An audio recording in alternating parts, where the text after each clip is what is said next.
बन निडर बेखौफ ना रहे तू अनमना सा, शौर्य और हिम्मत के साथ तू कर आपदा का सामना। नमस्कार, आप देख रहे हैं हमारी खास पेशकश आपदा का सामना। मैं हूं आंचल गुलाटी गुंबर और आपदा के सामना की इस श्रृंखला में हम आपको बताते हैं उन तमाम आपदाओं के बारे में जो कभी भी आपकी जिंदगी में दस्तक दे सकती हैं और उनसे कैसे निपटा जाए, क्या है उससे जुड़े हुए बचाव, क्या करना चाहिए, क्या नहीं करना चाहिए, इससे जुड़ी तमाम जानकारियां हम आपको देते हैं। हमारे साथ विशिष्ट मेहमानों का पैनल जुड़ता है और हमारी कोशिश होती है कि सटीक और सही विश्लेषण के मंथन के साथ हम आप तक पहुंचाएं सही जानकारी। हमारे साथ जुड़े हुए हैं कृष्णा बत्सा जी, मेंबर एनटीए। सर, आपका बहुत बहुत स्वागत है हमारे खास शो पर।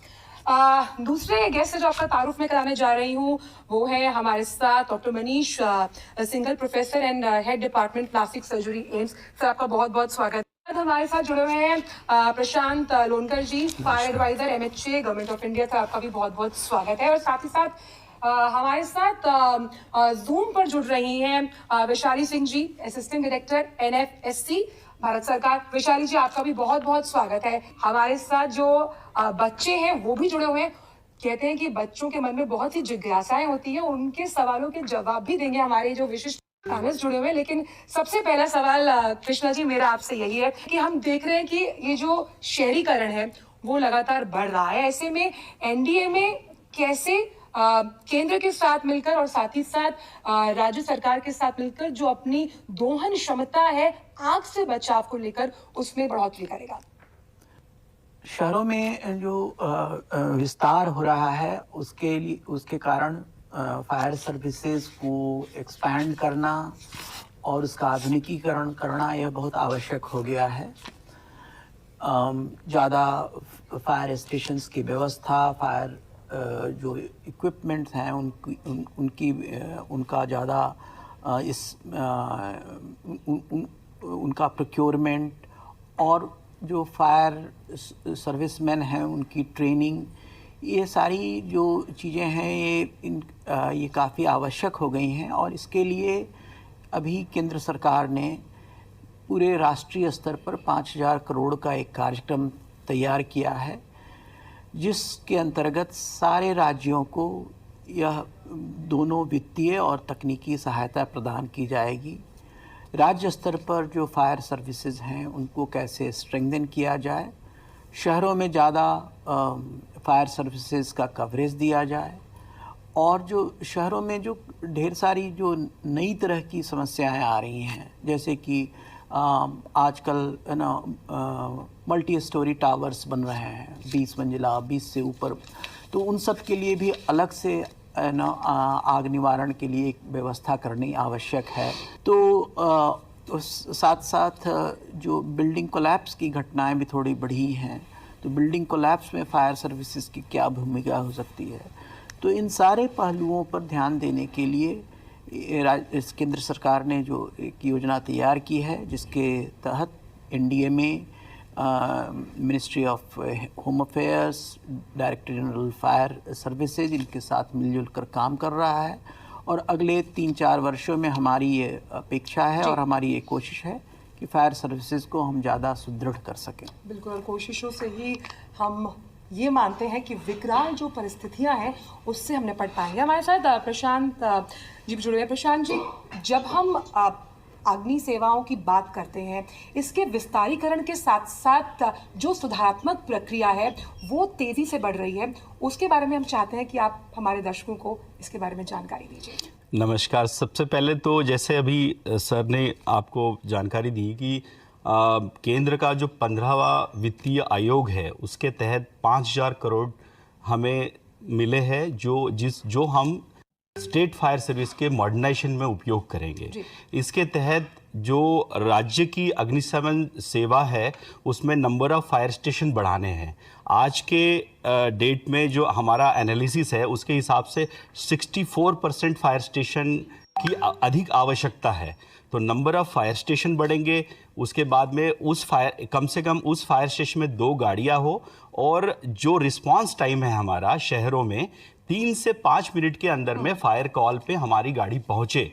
इसके लिए हमारा प्रयास है। और मॉडर्नाइजेशन प्लान में हम लोग सोच रहे हैं कि जो डिजिटलाइजेशन का जो उपयोग है वो हम फायर सर्विसेज में करें, तो आने वाले दिनों में हम ये देख सके कि अगर हम फायर कॉल पे जाते हैं तो उससे हम हमारे स्टेट फायर ब्रिगेड के हेडक्वार्टर्स में जहां हमारे एक्सपर्ट्स पैनल बने वो भी उसे देखे और वहीं से दिशा निर्देश दे के उस आग को उसी वक्त काबू पाया जा सके।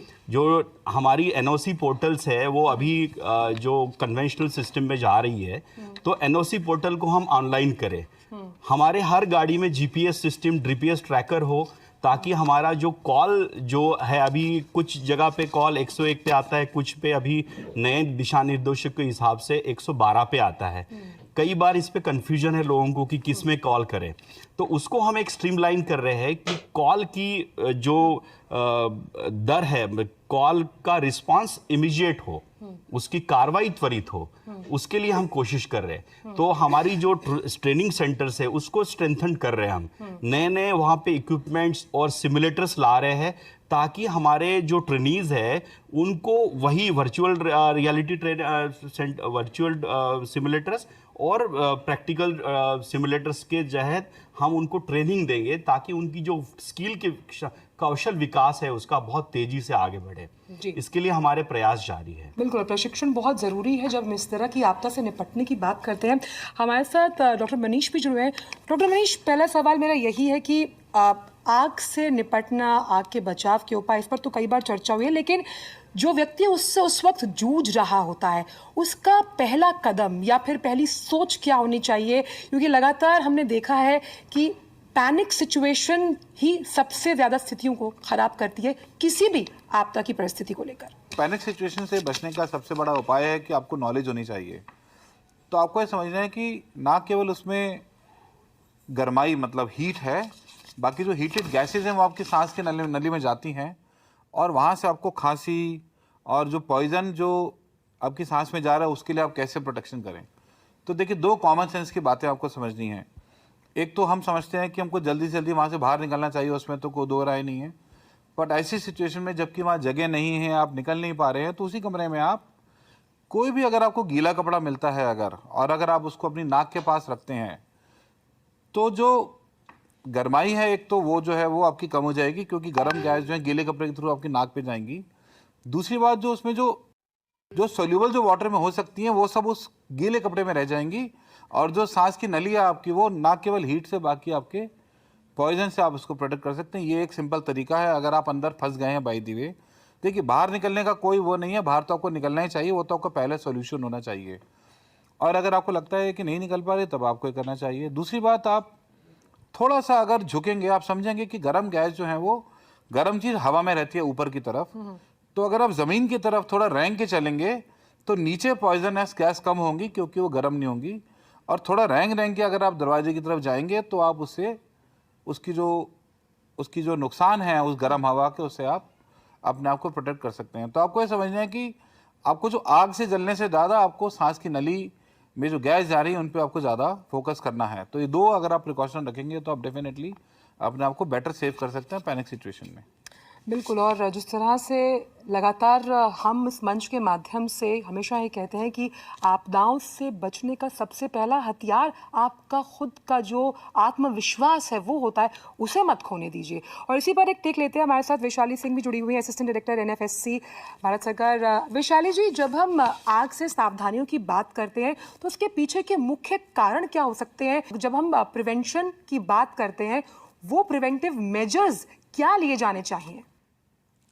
देखिए, जो अभी हाल ही में जो केसेस आए हैं आपने देखे होंगे, कोचिंग क्लासेस में, हॉस्पिटल्स में, एजुकेशनल बिल्डिंग्स में फायर के केसेस बहुत आए हैं, और उनसे जो इंजरीज और फैकल्टीज की भी जो फैटेलिटीज है उसकी भी नंबर काफ़ी ज़्यादा रही है। तो ये केसेस, हालांकि हमारे पास फायर सर्विसेज है, हमारे पास इमरजेंसी को डील करने के लिए काफ़ी सारी टीम है, पर अगर हम कुछ सावधानियां बरतें कि ये ऐसी सिचुएशन क्रिएट ही ना हो, बड़ी आग बनने से पहले ही जो आग है उसके एकदम शुरू के स्तर में अगर हम उसे बुझा दें, तो ये कारगर रहेगा और जो इंफ्रास्ट्रक्चर है, जो स्ट्रक्चर्स है, उसको क्षति जो है नहीं पहुंचाएगी।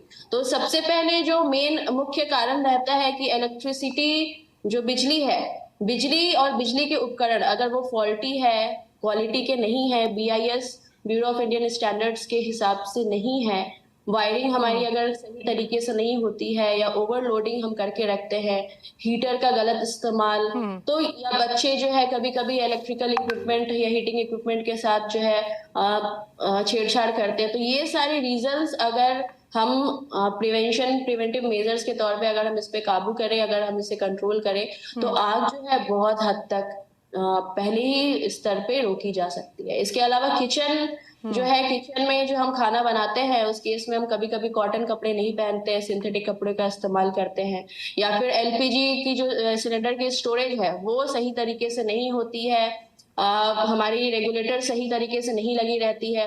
तो ये सारी चीजों का ध्यान रखना बहुत जरूरी है कि इग्निशन सोर्सेज जो है, आग के जितने भी स्रोत है उसको हम कंट्रोल कर सके, उसके आसपास कंबस्टिबल मटेरियल का स्टोरेज ना करें।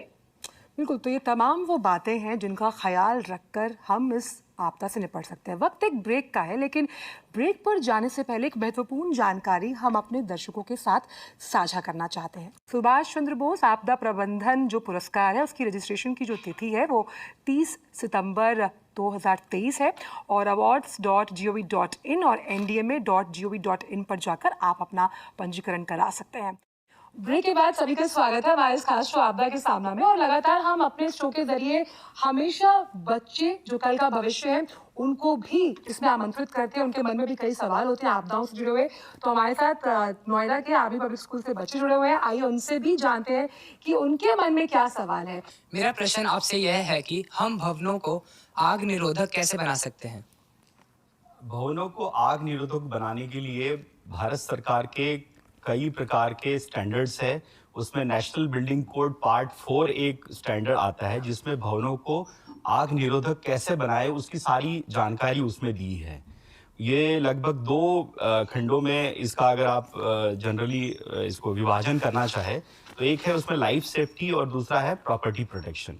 तो लाइफ सेफ्टी में कि हम अपना पहले स्वयं का बचाव कैसे करें, उसके लिए हम क्या क्या प्रिवेंटिव मेजर्स लेने चाहिए, जैसे कि भवनों की एक फायर रेजिस्टेंस रेटिंग होनी चाहिए, जो सामान है कॉम्बस्टिबल मटेरियल है उसके लिए अलग से रखने की व्यवस्था हो, जो हमारे उपकरण है वो ISI स्टैंडर्ड्स के हो, जो हमारी इलेक्ट्रिसिटी की वायरिंग है वो पूरी टेस्टिंग एक विशिष्ट निर्धारित मापक के अनुसार हो, और हमारा व्यक्तिगत जो अवेयरनेस है फायर सेफ्टी के प्रति वो उसके प्रति हम जागरूक हो। ये आपका प्रिवेंशन मेथड हो गया। बाकी प्रोटेक्शन के लिए आग फायर फाइटिंग के लिए भवनों में वेट राइजर सिस्टम होता है, फायर फाइटिंग टैंक्स होती है, फायर एक्सटिंग्विशर्स है, फायर डिटेक्शन सिस्टम्स है। इसका सारा विस्तार में नेशनल बिल्डिंग कोड्स और कई सारे ब्यूरो ऑफ इंडियन स्टैंडर्ड्स के जो स्टैंडर्ड्स है उसमें इसका विस्तार में उल्लेख किया है।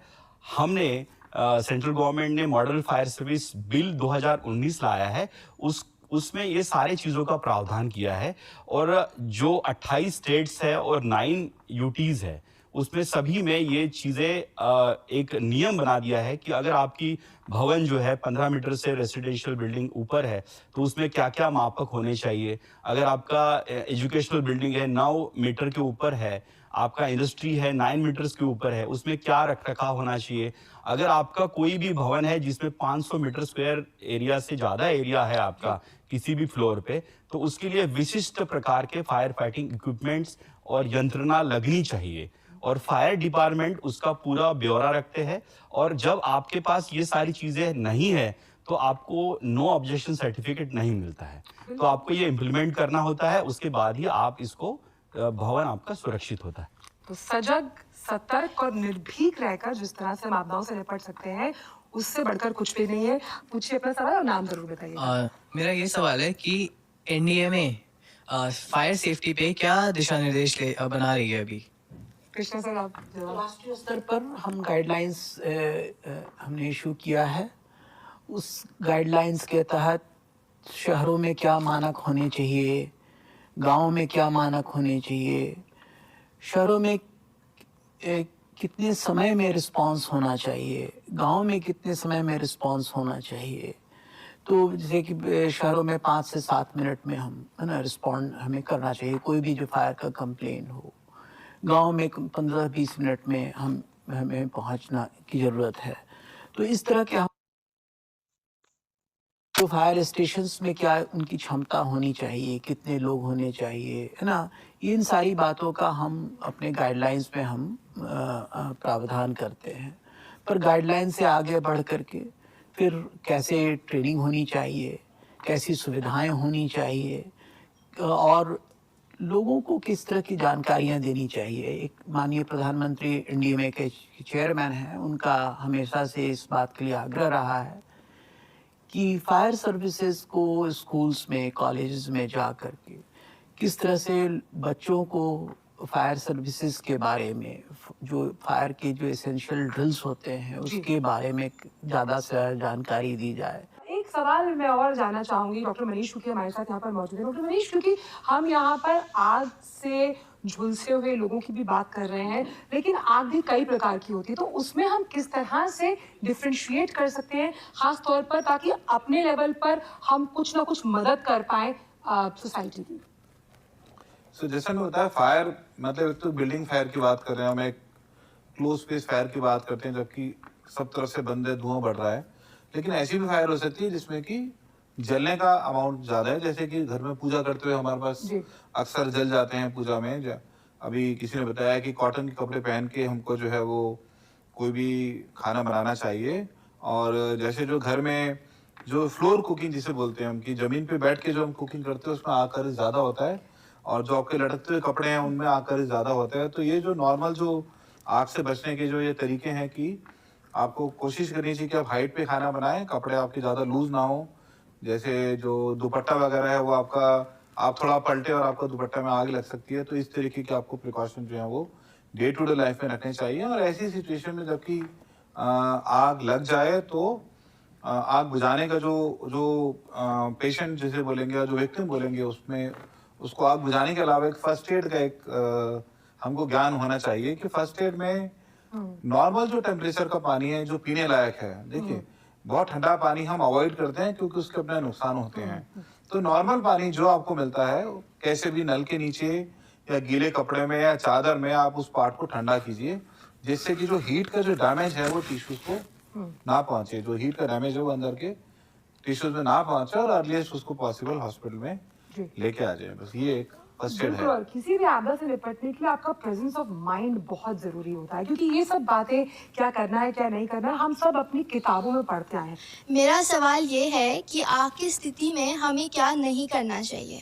काफी अच्छी सवाल है। हम जनरली ये सोचते हैं कि क्या क्या करना चाहिए, पर कभी कभी क्या होता है, हमारे एक्शंस, गलत एक्शंस ऐसे होते हैं कि छोटी आग को भी बढ़ावा दे देते हैं या हमें इंजरी ज्यादा पहुंचाते हैं। तो कुछ जो पॉइंट्स हैं, कुछ बातों का जो ध्यान हमें देना चाहिए कि अगर आपके कपड़े में आग लग गई है मान लीजिए, तो आपको भागना नहीं है, तेजी से दौड़ना नहीं है, क्योंकि जो हवा है वो आग को बढ़ावा देगी। तो उस केस में आपको लेट जाना है और रोल करना है। तो इससे क्या है कि आपकी आग की जो ऑक्सीजन की सप्लाई है वो बंद हो जाएगी, तो आपकी जो आग है वो बुझ जाएगी। काफी सारे पॉइंट्स सर लोगों ने कवर कर दिया है कि कॉटन कपड़े पहनना चाहिए, सिंथेटिक कपड़े नहीं पहनना चाहिए। इसके अलावा इलेक्ट्रिक फायर्स में हमें ध्यान रखना है कि पानी का इस्तेमाल ना करें। इलेक्ट्रिसिटी की सप्लाई जब तक बंद नहीं हो जाती है, आपको उस आग को बुझाने की कोशिश नहीं करनी चाहिए। और एक बार आपने बुझा दिया है तो उसके बाद ही आप वैसे इलेक्ट्रिक फायर्स को बुझाने का अटेम्प्ट करिए। इसके अलावा जो तेल की आग होती है, वेजिटेबल ऑयल हो गई या फिर किरोसिन हो गए, पेट्रोल हो गए, ये सब की आग में भी हमें पानी का इस्तेमाल नहीं करना चाहिए। बालू यूज करिए, मिट्टी यूज करिए, स्पेशल पाउडर आते हैं उसका इस्तेमाल करिए, बट पानी का इस्तेमाल से ये छोटी आग जो है और बढ़ सकती है। तो इन सभी बातों का ख्याल हमें रखना है। इस मंच के माध्यम से हमारी कोशिश यही है कि हम जागरूकता को बढ़ावा दें तमाम आपदाओं को लेकर। और फिलहाल वक्त एक छोटे से ब्रेक का। ब्रेक पर जाने से पहले हम आपसे ये एक जानकारी साझा करना चाहते हैं, महत्वपूर्ण जानकारी है कि सुभाष चंद्र बोस आपदा प्रबंधन जो पुरस्कार है उसकी रजिस्ट्रेशन की जो तिथि है वो 30। मैसेज आप देना चाहेंगे आग से बचाव को लेकर समाज में? सारे देश को, सारे लोगों को आग के बारे में जानकारी होनी चाहिए। आग से बचाव कैसे करें, आग से बचाव के लिए फायर सर्विसेज की मदद कैसे करें, और जब भी ऐसी जब घटना होती है तो हम ऐसे बिल्कुल वहाँ पर भीड़ भाड़ ना करके हम इस तरह से अपने को ऑर्गेनाइज करें कि हम फायर सर्विसेज को बहुत तेजी से अपने इफिशिएंटली काम करने दें। तो और जो अपने घर में जो आग के बचाव के लिए जो आवश्यक तैयारी और जो आवश्यक प्रिकॉशंस लेने चाहिए वो हम जरूर करें, है ना। इस बात पर कोई समझौता नहीं होना चाहिए, और ये हम सबकी जिम्मेदारी है, और इसके बारे में हमें व्यक्तिगत स्तर पर, पारिवारिक स्तर पर, समाज के स्तर पर सतर्क रहने की आवश्यकता है। तो ये जो यूथ है, जिस युवा पावर की हम बात करते हैं, ये किस तरह से जन भागीदारी को आगे बढ़ा सकते हैं आग से बचाव या इस तरह की आपदाओं से निपटने के लिए?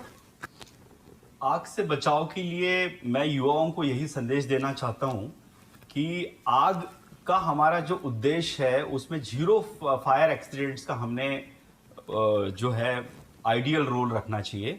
हम ये समाज की व्यवस्था सोचते हैं जिसमें आग लगे ही ना।